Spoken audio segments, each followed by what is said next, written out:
Tuwing magpapasko, patalbugan sa laki at disenyo ng mga Christmas tree. Sa mga lalawigan ng Pangasinan at Cebu, tampok ang mga higanting Christmas tree na umaabot hanggang 30 talampakan ang taas. Nakatutok si Victoria Tulad. Christmas is in the air na sa Cebu City. At sa isang mall, bida ang Christmas tree na 30 talampakan ang taas. Namumutiktik sa mga star jewel na simbolo raw ng hope, joy at life. Kawili-wili rin ang miniature Christmas Village of Hope.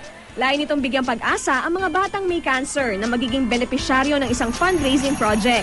At dahil Happy Christmas ang tema ng mall, namigay pa ng regalo si Santa Claus. Halos hindi na mahulugang karayom ang paligid ng munisipyo ng San Manuel, Pangasinan sa dami ng mga namamasyal. Gustong masilayan ang nagniningning na 35 talampakang Christmas tree.